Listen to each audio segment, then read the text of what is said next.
হবে না, লোককে বললে হবে না, লোককে বললে হবে না, বরং ইউসারিউনা ফিল খায়রাত, নিজেরাও তারা নেকির কাজে ধাবিত। নিজে নামাজ পড়ে, নিজে জিকির করে, নিজে তাসবিহ পড়ে, নিজে দাড়ি রেখেছে, নিজে টুপি পরে, নিজে সদকা দেয়, নিজে ফিতরা দেয়, নিজে কুরবানি করে, নিজে যাকাত আদায় করে এবং যথারীতি নিজে সুদ থেকে বাঁচে, নিজে গান থেকে বাঁচে, নিজে জুয়া থেকে বাঁচে, নিজে মিথ্যা থেকে বাঁচে, নিজে ফাঁকিবাজি থেকে বাঁচে, প্রতারণা থেকে বাঁচে। আমার আল্লাহ পাক বললেন ও উলাইকা মিনাস সালিহিন, ওই লোকগুলোই হলো আমার নেককার বান্দাদের দলভুক্ত লোক। সুবহানাল্লাহ। তাহলে এ থেকে কি বোঝা গেল? নিজে করতে হবে, অন্যকেও বলতে হবে, নিজে করে অন্যকে বলতে হবে। ভাই তাহলে নিজে করে যারা অন্যকে বলে, জি কোরআন কি বলেছে জানেন? ওমান আহসানু কাওলাম মিম্মান দাআ ইলাল্লাহ ওয়া আমিলা সালিহান ওয়া ক্বালা ইন্নানি মিনাল মুসলিমিন। আমার আল্লাহ বলেছেন ওই লোকটার থেকেও ভালো লোক আর কেউ নেই, ওই লোকটার থেকেও ভালো লোক আর কেউ নেই যে লোকটা নিজে নেক কাজ করে আর অন্যকে নেকির দিকে ডাকে, আর নিজে বলে যে আমি একজন অনুগত মুসলমান, আর নিজে নেকির কাজ করে আর অন্যকে ভালোর দিকে ডাকে। আমার আল্লাহ বললেন ওই লোকটার থেকেও ভালো লোক সুবহানাল্লাহ বলেন সুবহানাল্লাহ আর কেউ নেই বাবা। সুতরাং আমি অনেক লোকের পারবো না, জি আমি রশিদ ভাই দিয়ে পারি। রশিদ ভাই যদি একটা অন্যায় করে আর আমি যদি জানতে পারি, তা আমি যদি রশিদ ভাইকে ডেকে বলি ভাই আপনি এই কাজটা করবেন না, আমার একদম ওভার 100% বিশ্বাস রশিদ ভাই সে কাজ বাদ দেবে। আমি একজনকে বললাম, আমার প্রত্যেকটা ভাই যদি তার ঘনিষ্ঠ যে তাকে ডেকে যদি বলে দেখ বাবা কি দেখ ভাই তুই এই কাজটা করিস না, এটা তোর করা ঠিক না, কিংবা তোর সুযোগ আছে সময় আছে তুই নামাজটা পড়িস না, কেন নামাজটা পড় না। জি তাহলে আমি নিজে যখন নামাজ পড়বো তখন আর একজনকে নামাজ পড়ার কথা বলতে আমার জান একবারও ডরাবে না। আমি নিজে যখন মিথ্যা কথা বলবো না তখন আর একজনকে মিথ্যা থেকে বাঁচাতে, মিথ্যা কথা ছাড়তে বলতে আমার একবারও দ্বিধা লাগবে না। আমি বলি না তো, পরে আর একজনকে আমি বুক ফুলিয়ে বলতে পারবো যে দেখো মিথ্যা কথা বলো না, জি মিথ্যা কথা বলো না। প্রিয় ভাইরা আমার, লোকমান হাকিমের নির্দেশ, এ বাবা ছেলে শিরক করো না, নামাজ কায়েম করো, লোককে সৎ কাজের আদেশ করো। সঙ্গে বললেন ওয়ানাহা আনিল মুনকার, এই ছেলে মানুষকে অন্যায় কাজের নিষেধ করো। ভাই সৎ কাজের আদেশ তবুও ভালো, কিন্তু অন্যায় কাজের নিষেধ তো কঠিন জিনিস। এই হ্যাঁ না বলেন বাপ? সৎ কাজের আদেশ তবুও, জি নামাজ পড়লি এত নাকি, রোজা রাখলি এত নাকি, জমাত ধরলি এত নাকি, দোয়া পড়লি এত নাকি, কদমে কদমে এত নাকি, নেকির পাহাড় করে দেওয়া যাবে বাপ। বুঝতে পারেননি? একদল লোক ওই রকম নেকির পাহাড় লোককে দেখিয়ে দিচ্ছে।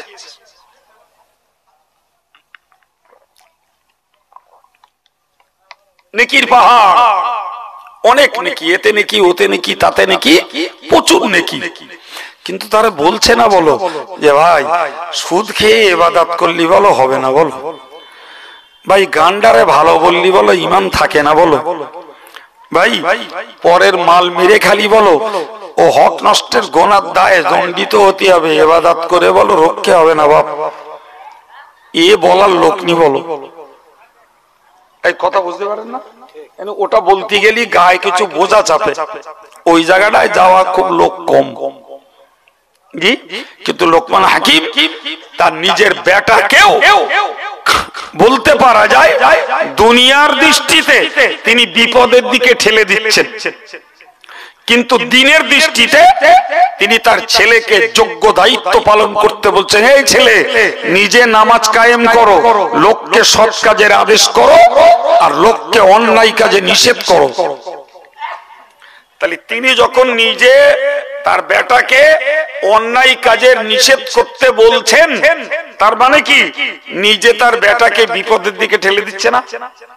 হ্যাঁ না বলছেন না কেন?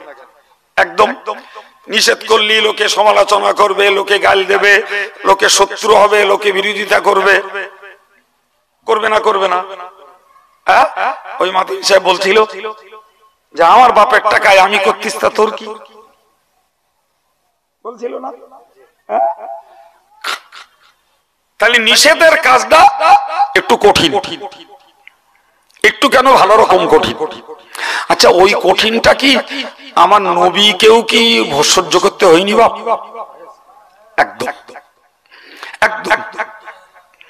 আমার আল্লাহ নবীকে বলেছিলেন বাল্লিগ মা উনজিলা ইলাইকা মির রাব্বিক, ওগো নবী তোমার কাছে যা কিছু অবতীর্ণ করেছি ওটাকে তুমি পৌঁছে দাও। যা কিছু, যা কিছু এই শব্দটার মধ্যে রয়েছে আদেশের বাণী যা নাজিল করেছি, নিষেধের বাণী যা নাজিল করেছি, সবটাই তুমি পৌঁছে দাও।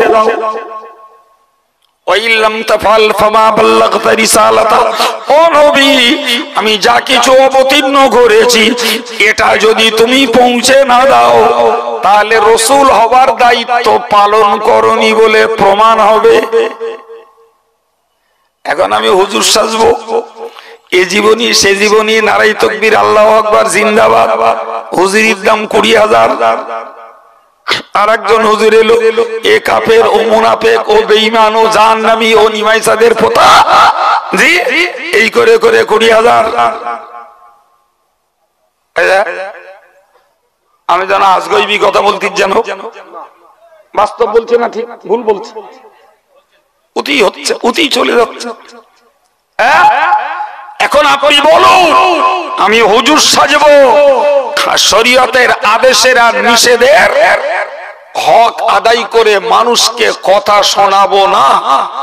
যদি রসুলকে আল্লাহর কাছে শুনতে হয়, নবী তোমার কাছে যা নাজিল করেছি তা পরিপূর্ণ তুমি পৌঁছে দাও, না হলে রসুল হওয়ার দায়িত্ব প্রমাণ পালন করনি বলে প্রমাণ হবে। ও বাবু, আজকের জমানার যে হুজুররা জি আদেশের বাণী আর নিষেধের বাণী যথাযথ মুসলিম সমাজে, মুসলিম মহল্লাতে শ্রোতাদের কাছে ছড়াচ্ছে না, এ হুজুররা কিয়ামতের দিনে ধরা খাবে না তো?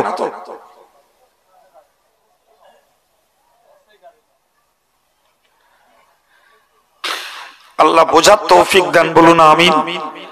আল্লাহ নবীকে বললেন ওয়া ইল্লাম তাফআল ফামা বাল্লাগতা রিসালাতা, যদি তুমি যা নাজিল করেছি না পৌঁছাও তাহলে রাসূল হওয়ার দায়িত্ব তুমি পালন করনি বলেই প্রমাণ হবে।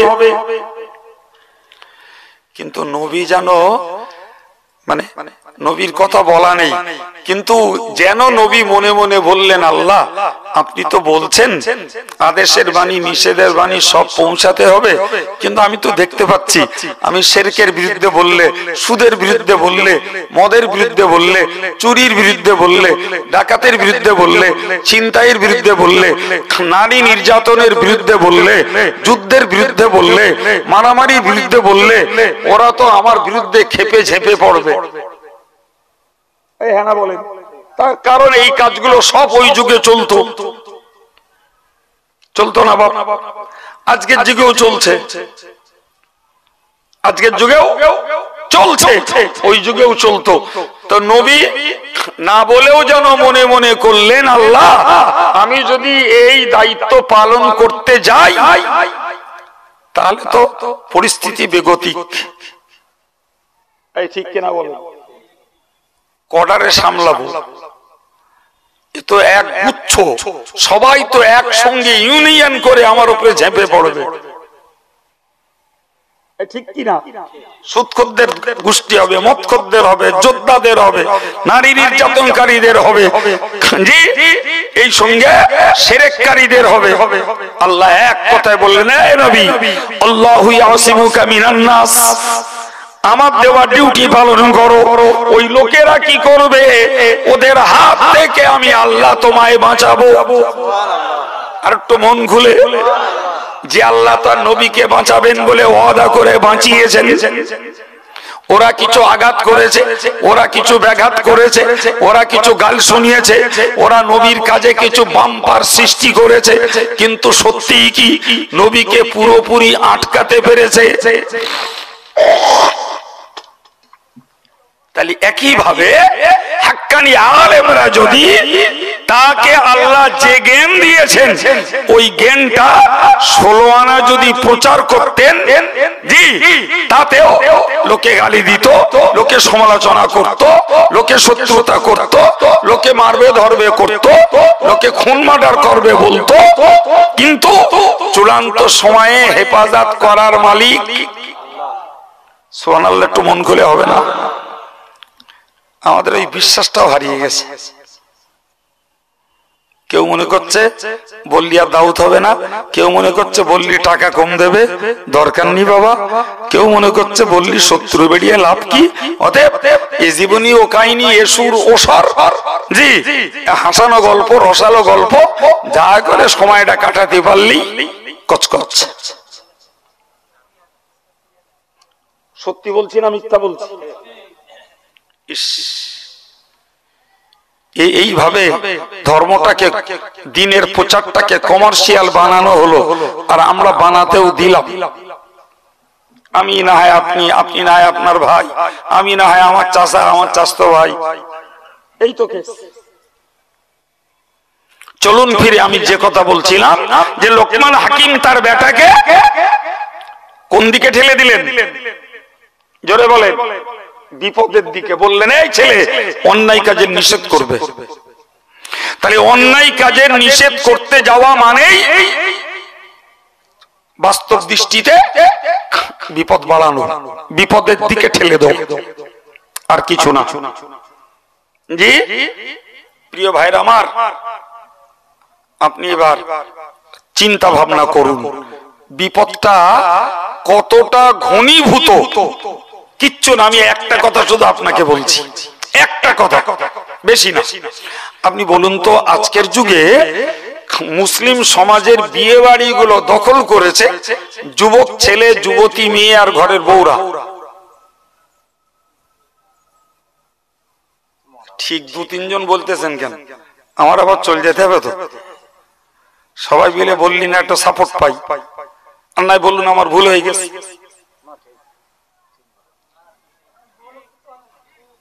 বুড়ো লোক চলে না ভাই, ঠিক বলি, বুড়ো লোক চলে।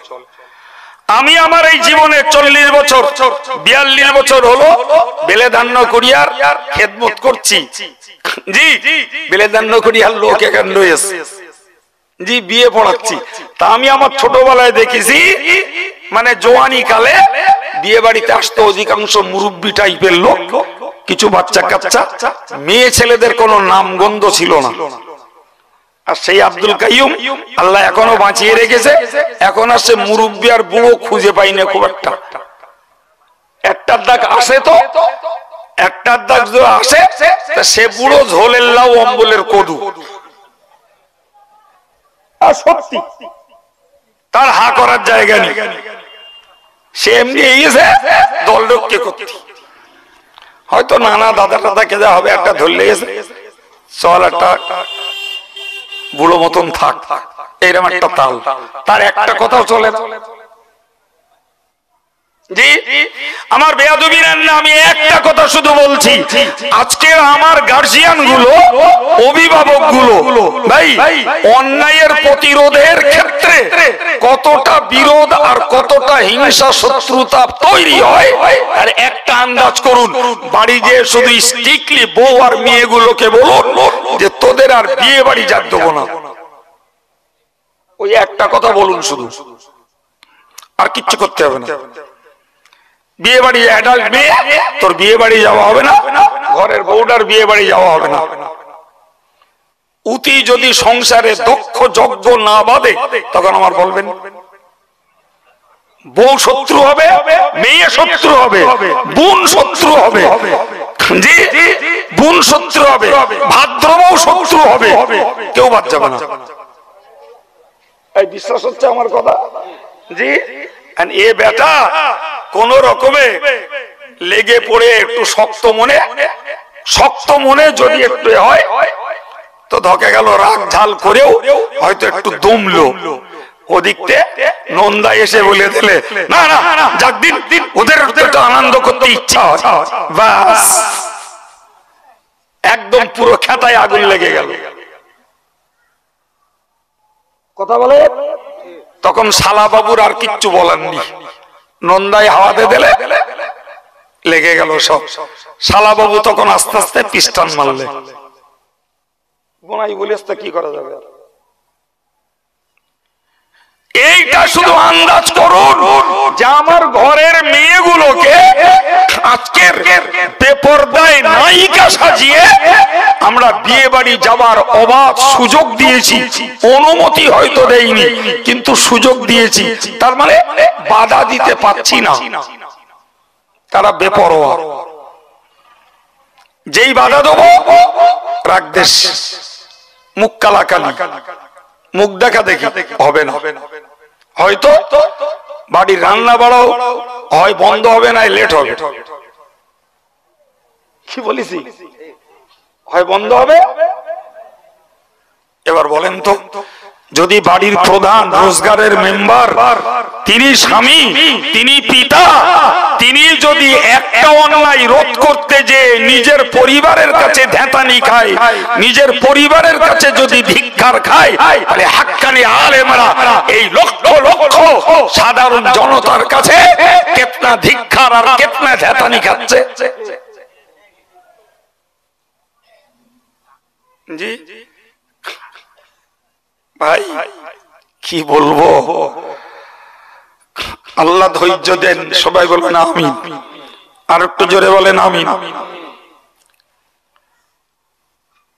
গত পরশু গাদি মাগরিবের নামাজের 10 মিনিট আগে আমার একটা জিকিরের মজলিস ছিল, তো যাচ্ছি, তখনও পৌঁছাইনি সেখানে। একজন ফোন করলো, ফোন করলে কাঁচা কাঁচা খানিক কিস্তি দিলে। সে কিস্তি আমি আমার বাপের জন্মে মুখেও তুলিনি, আর খুব একটা শুনিও নি, তা দিলে। কালকে আমি সভা করছি এক জায়গায়, সভা আমার একদম পুরো শেষ, সালাম পড়া হয়ে গেছে, দোয়া করব। দুম করে একটা ছেলে এসে আমার কাছ থেকে মাইকটা নিল। গতকাল মাইক নিয়ে বলছে আমি একটা কথা বলার জন্য হুজুরের কাছ থেকে মাইক নিলাম। কি কথা? মানে একটা ছেলে আমার মাতিন সাহেবের আর রজব আলী সাহেবের তিনজনের ছবি দেশে আমরা জুতো পালিশ করতেছি, মানে আমরা মুচি আর কি, বুঝতে পারছেন না? আর পাশে আর একটা ছবি দেশে একজন পীর সাহেব আমাদের মাথার উপরে পা তুলে রেখে দিয়েছে। কথা বুঝতে পারছেন? আমি জানিও না, ফেসবুক চালাইও না, বলতেও পারবো না, আর আমিও খুব দূরে থাকি। এক কথায় করেছে নাকি এখান থেকে 15-18 দিন পূর্বে। হ্যাঁ, যারা ওই সব নিয়ে চর্চা করে তারা খুঁজে খুঁজে খুঁজে খুঁজে যে করেছে তার ধরেছে। আর এসব এমন একটা জিনিস, ও পিছনে লাগলে ওর আদিনাড়ি সব বের করা যাবে। এখন তারে ধরেছে, ধরে তার বাড়ি গিয়ে লোকজন হামলা করেছে। এখন সে অন্যায় টন্যায় স্বীকার করেছে, আর তারা বলেছে অন্যায় স্বীকার করতে হবে হুজুরদের কাছে, তোর তারা তো তোর ছাড়বি। এ পাগলের মরণ আমারে কিচ্ছু না বলে সেই ছেলেটা নে ও স্টেজে উঠে ওরে পেছনে বসিয়ে রেখে ওই মাইকি বলছে। আমি তো চিনিও নি, আমি তারে চিনিও নি।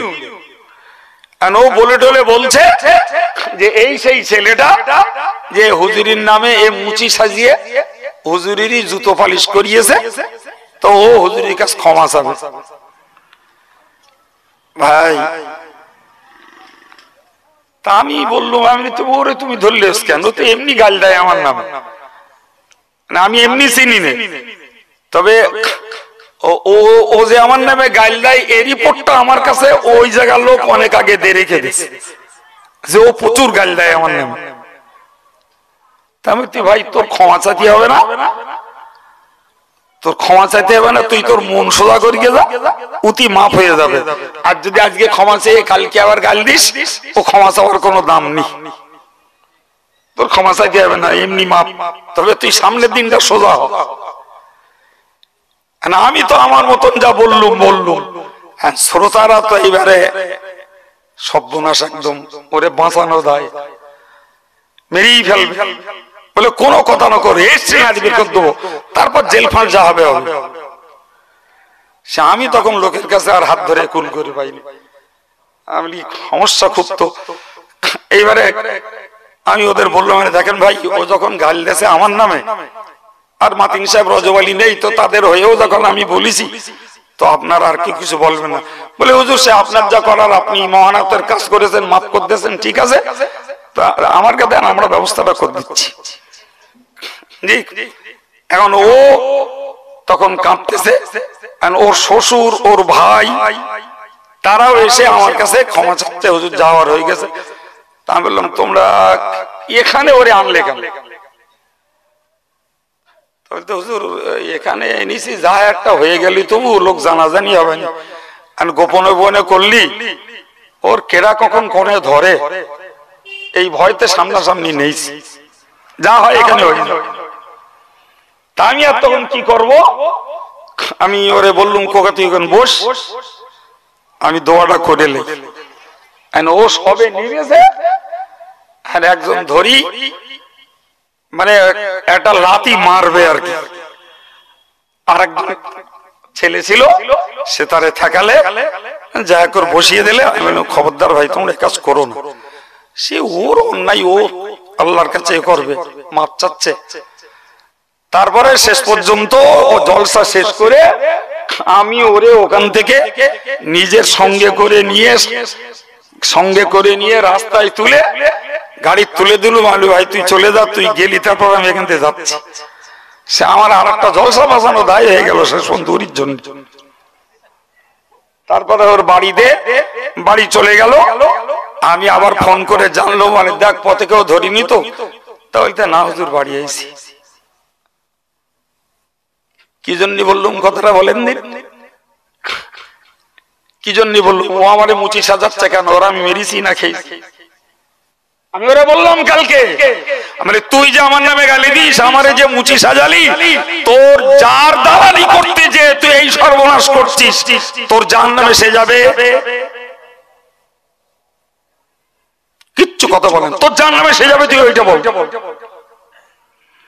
আমারে মুচি সাজিয়ে তোর লাভটা কি?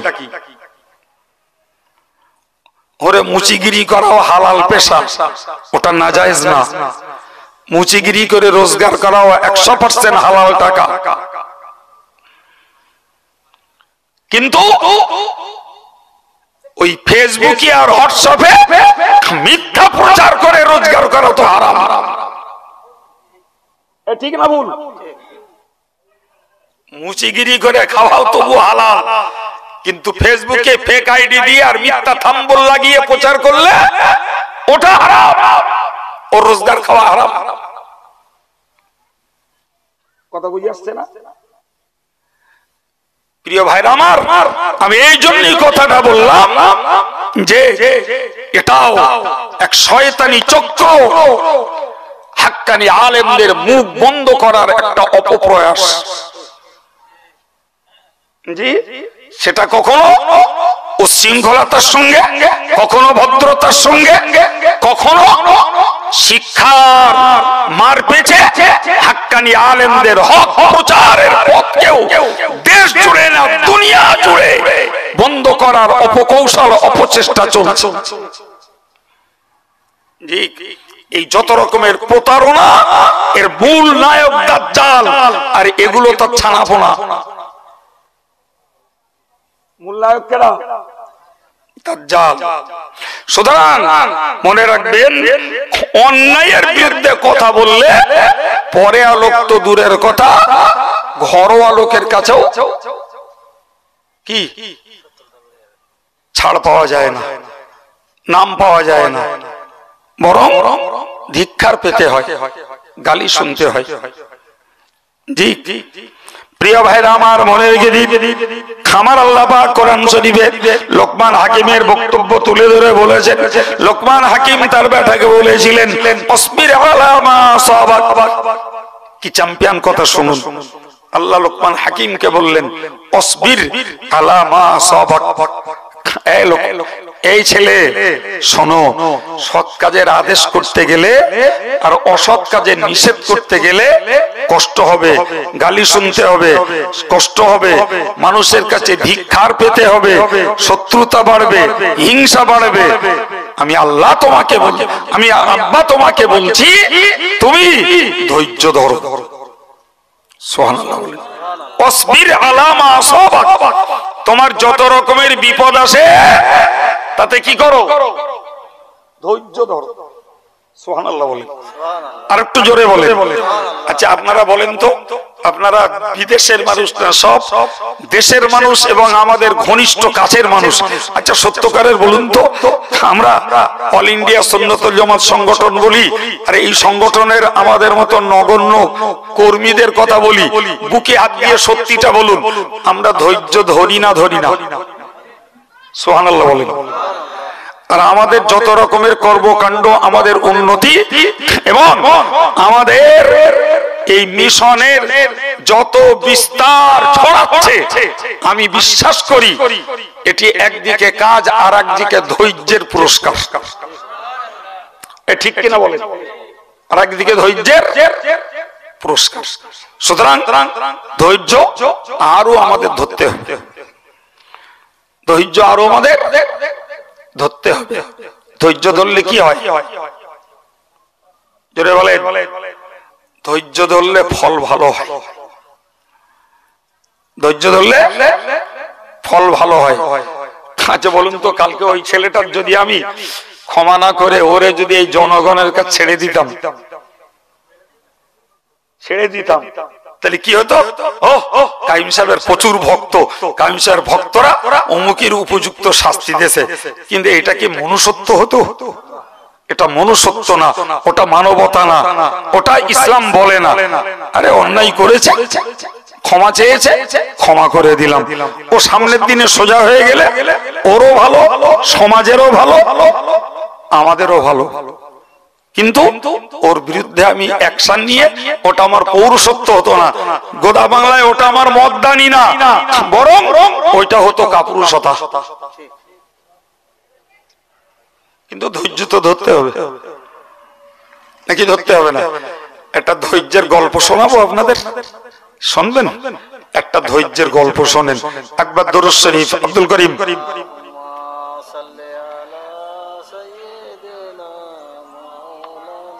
এই পানিটা ভালো না কেন বলেন? আমি দিচ্ছি, এটাও এই গ্লাস আছে, ধোয়া গ্লাস।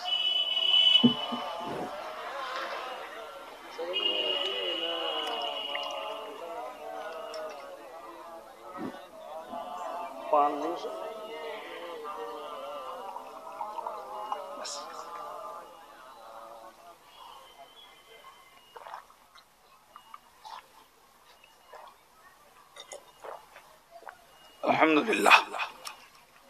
যাক বাবু, আপনাদের শোনার ধৈর্য আছে তো? গল্পটা আমি অনেক ছোটবেলায় পড়েছি, কিন্তু সত্যিকারের পড়েছিলাম একটা ম্যাগাজিন। সে ম্যাগাজিনও আমার কাছে নেই, আর সে ম্যাগাজিনের নামও মনে নেই। তো গল্প আকারে তো গল্পটা মনে আছে। গল্পটা শুনুন, সত্যকারের জ্ঞান হবে। জি, এক রাজদরবারে এক ফকির সাহেব এসেছে। ফকির সাহেব এসে একটা আবৃত্তি গেয়েছে, একটা দুলাইনের একটা আবৃত্তি গেয়েছে। এই আবৃত্তিটা গাওয়ার পরে, সংক্ষিপ্ত বলছি, আমার বক্তৃতা এখনো শেষ হয়নি, আবৃত্তিটা গাওয়ার পরে রাজামশাইয়ের ছেলে তারে বেশ কিছু পয়সা দিয়েছে। শুনলেন? এখন ফকির সাহেব লোক তো, আবৃত্তি গেয়ে পয়সা পেয়েছে মানে ওর আনন্দ হয়েছে, ও আবার গেয়েছে। আবার গাইলে ফকির সাহেবের মেয়ে, এই রাজামশাইয়ের মেয়ে ওরে কিছু পয়সা দিচ্ছে। এখন এই রাজামশাইয়ের ছেলে আর মেয়ে ফকিরের আবৃত্তি শুনে পয়সা দেওয়ায় মন্ত্রী মশাইয়ের ছেলে ওর বাপেরে ধরে হদ্দমার মেরেছে, রাজ দরবারে ফেলে। মন্ত্রী মশাই ঠ্যাঙান্নে খেয়ে উঠে নিজের ছেলেটারে কোলে করে তুলে রাজ দরবারে সবার সামনে নেচেছে। কথা ক্লিয়ার হয়েছে না হয়নি? কজন লোকের কথা বলেছি? রাজার ছেলে, রাজার মেয়ে, মন্ত্রীর ছেলে আর মন্ত্রী। রাজার ছেলে কিছু পয়সা দেছে, রাজার মেয়ে কিছু পয়সা দেছে, আর রাজার মন্ত্রীর ছেলে মন্ত্রীর ধরে ঠেঙিয়েছে, আর মন্ত্রী ছেলের ধরে রাজামশাইয়ের উপস্থিতিতে রাজামশাই চারটে ডেকেছে। রাজামশাই চারটে ডেকে বললে তোমাদের কাণ্ডটা কি আমার একটু বোঝার দরকার।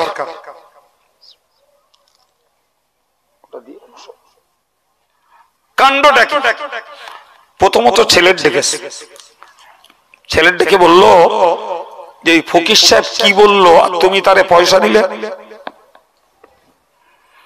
রাজামশাইয়ের ছেলে বলল, রাজামশাই ফকির সাহেব একটা আবৃত্তি করেছে, যে আবৃত্তির বাংলা অর্থ হলো ধৈর্য ধরলে ফল ভালো হয়। কি হয়? ধৈর্য ধরলে ফল ভালো হয়। ও রাজামশাই, আমি আপনার যোগ্য বেটা, রাজকার্য পরিচালনা করতে পারি, কিন্তু আপনি বৃদ্ধ বয়সে, পরিণত বয়সে এখনো আপনি রাজা হয়ে বসে আছেন, আপনি এখনো দায়িত্ব ছেড়ে আমার মতো যোগ্য বেটাকে দিলেন না। তাই মনে মনে করছিলাম আপনাকে খুন করে দিয়ে আমি এই রাজ্যের রাজগদি দখল করব, কিন্তু এই ফকির বেটা বলল ধৈর্য ধরলে ফল ভালো হয়, সেই জন্যই নিয়ত করে নিয়েছি আরো কিছুদিন ধৈর্য ধরবো। যদি না ধরতাম তাহলে বাপকে মারার মতো পিতৃ হন্তার দায়ে দণ্ডিত হয়ে যেতাম, বাপকে খুন করার পাপে আমি পাপিষ্ঠ হতাম। এ থেকে বাঁচতে পেরেছি, সেই আনন্দে ফকির সাহেবের পয়সা দিছি। কিছু বুঝতে পেরেছেন না পারেননি? রাজামশাই তখন বলতেছে পেরাই যে নেলো, পেরাই নেলো না। মেয়ের ডেকেছে, মেয়ের ডেকে বলছে তুমি মা পয়সা দিলে কেন? রাজামশাইয়ের মেয়ে বলছে, ও রাজামশাই, আমি একটা সাবালেগা মেয়ে, আমার বিয়ের বয়স হয়েছে, এতদিন পেরিয়ে গেল, আপনি আমায় বিয়ে দিচ্ছেন না, আমার যৌবন কাল একরকম অতিক্রম করছে, তাই মনে মনে করছিলাম যদি আপনি আমায় বিয়ে না দেন তাহলে আমি ব্যভিচারে লিপ্ত হব। কিন্তু ওই ফকির বেটা যে কবিতা শোনালো, ওর আবৃত্তির অর্থ হলো ধৈর্য ধরলে ফল ভালো হয়, তাই চিন্তা করলাম ব্যভিচারে লিপ্ত হব না, আরো কিছুদিন ধৈর্য ধরে দেখি। ওই ফকির বেটা যদি একথা না শোনাতো তাহলে অনতি বিলম্বে হয়তো আমি ব্যভিচারের মতো পাপে জড়িয়ে পড়ে নিজে হয়তো জাহান্নামের উপযুক্ত হয়ে যেতাম। ফকির বেটার কথা শুনে ব্যভিচারের মতো পাপ থেকে বাঁচতে পেরেছি, তার জন্য ফকিরকে পয়সা দিয়েছি।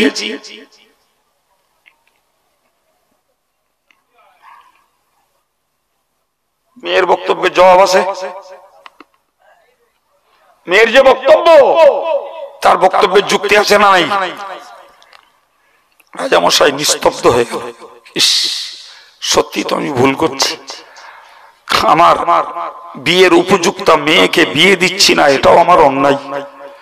ছেলে আমার রাজকার্য পরিচালনার যোগ্য, অথচ আমি মাতব্বাড়ির আশায় আমার ছেলের হাতে দায়িত্ব ছাড়ছি না, এটাও অন্যায়। জি যাক, যা হওয়ার হয়েছে। মন্ত্রীর ছেলেকে ডেকেছে, ডেকে বলল যে তুমি তো জানো তোমার আব্বা আমার রাজদরবারের মন্ত্রী, কোন বিবেকে তুমি সবার সামনে তোমার আব্বাকে মেরে অপমান করলে? কোন বিবেকে?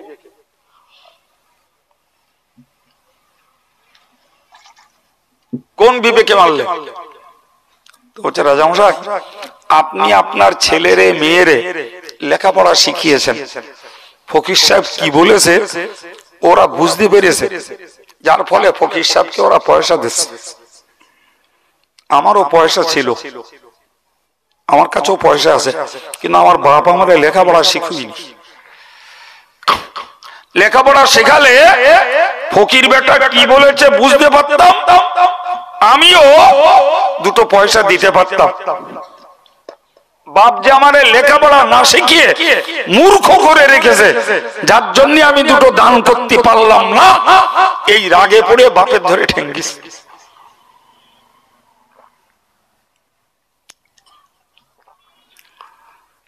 রাজামশাই দেখলো এরও তো যুক্তি খারাপ না। আচ্ছা মন্ত্রী, তোমার নাক লজ্জা কিছু আছে?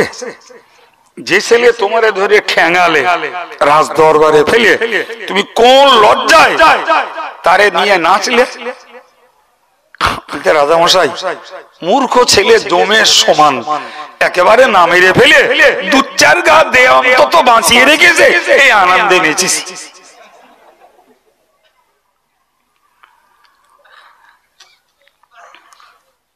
গল্পটায় শিক্ষা আছে না নেই? গল্পটা দুটো শিক্ষা, একটি হলো যে ধৈর্যের ফল আছে, আর একটি হলো মূর্খ বানিয়ে রাখলে বিপদ আছে। ঠিক না ভুল? জি সম্মানিত ভাইরা, আমি ওয়াজ করতেছিলাম লোকমান হাকিমের বক্তব্য, যে ছেলে নামাজ কায়েম করো এবং সৎ কাজের আদেশ করো, অন্যায়ের নিষেধ করো। কে গালি দেবে, কে সমালোচনা করবে, কে শত্রুতা করবে, ওটা দেখার নয়। তোমার ডিউটি তুমি পালন করো, তোমাকে হেফাজত করবেন আল্লাহ। তবে সৎ কাজের আদেশ করতে, অন্যায় অসদের নিষেধ করতে গেলে বিপদ অবশ্যই আসবে। ধৈর্য ধরো, কি করো? আমার আল্লাহ পাক বললেন, তথা লোকমান হাকিম বলেছেন, ইন্না যালিকা মিন আযমিল উমুর।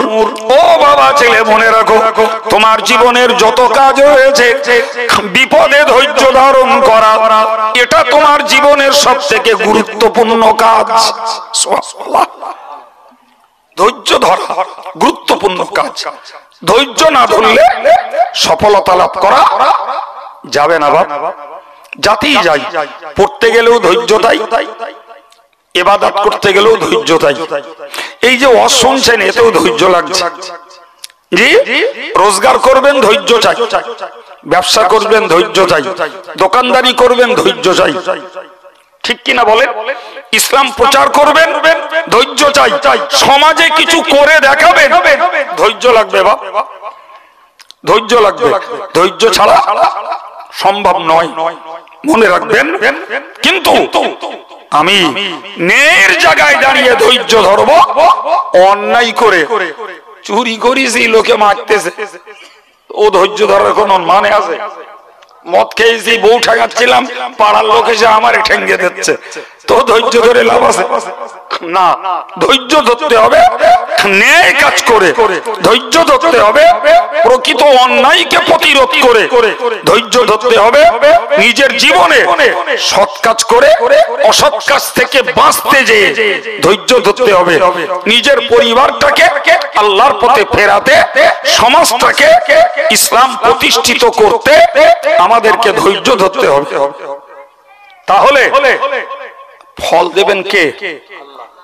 আমার আল্লাহ বলেছেন, আমার আল্লাহ বলেছেন, ইন্নামা ইউওয়াফাস সাবিরুনা আজরাহুম বিগাইরি হিসাব। আমি আল্লাহ পাক তোমাকে জানিয়ে দিলাম, ইন্নামা ইউওয়াফাস সাবিরুন, নিশ্চিত যারা ধৈর্য ধরে আল্লাহ পাক তাদেরকে পরিপূর্ণ পুরস্কার দান করে। এত পুরস্কার আল্লাহ দেয় যা বান্দা হিসাব করেও পায় না। সুবহানাল্লাহ। জি, আল্লাহ বান্দাকে বেহিসাব পুরস্কার দান করে। কিসের বিনিময়ে? জোরে বলেন। তো আমি আপনাদেরকে জ্ঞান দেওয়ার মতন আমার যোগ্যতা নেই, তবুও কোরআন হাদিসের সমন্বয়ে এতক্ষণ ধরে আলোচনা করে করে এসেছি। তো ভাই ভাই বসে আত্মসমীক্ষায় এই শিক্ষাটা লাভ করি। ব্যক্তি জীবনে, পারিবারিক জীবনে, ধর্মীয় জীবনে, শিক্ষার জীবনে, আমাদের জন্য দিনের জীবনে, সংগঠনের জীবনে সত্যের সঙ্গে থাকতে যদি হয়, ধৈর্য আমাদের অতপ্রতভাবে সঙ্গে রাখার দরকার। ধৈর্য না ধরলে আমরা কোনো কিছুতেই সফলতা লাভ করতে পারবো না ভাই। তো যাই হোক, আমি অঙ্গ আর বাড়াবো না, যদিও 4-5 মিনিট আমার সময় বাকি আছে।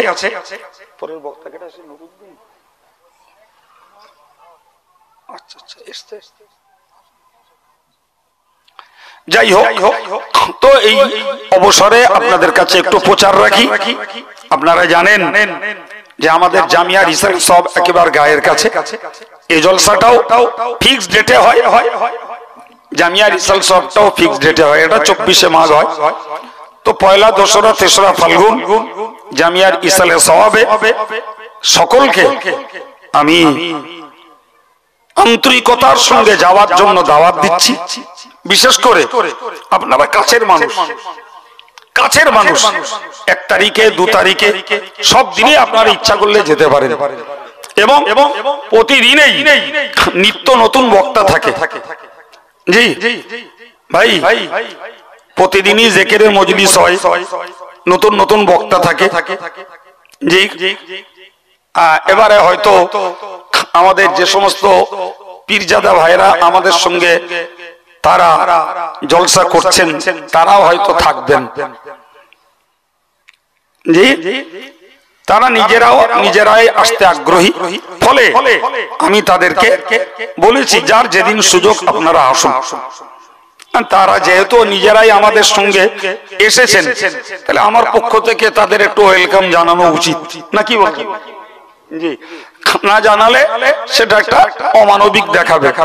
ফলে আমি তাদেরকেও ওয়েলকাম জানিয়েছি, তারাও আসবেন কেউ কেউ। যাই হোক, আর আপনাদেরকে বলবো, আপনারা এ প্রতিষ্ঠানের প্রতি নিবেদিত প্রাণের মানুষ। ইতিপূর্বেও আপনারা পয়সা কড়ি দিয়ে থাকেন, আগামীতেও পয়সা কড়ি সেভাবে দেবেন। 20 টাকার কুপনে, 10 টাকার কুপনে দেন, আর এমনি দান দেন, যেভাবে দেন দেবেন। বিশেষ করে আপনারা কাছের মানুষ হিসাবে আমি আপনাদেরকে আরেকটা দাবি করব, সবাই অন্তত জামিয়ার একটা করে সদস্য, একটা স্থায়ী সদস্য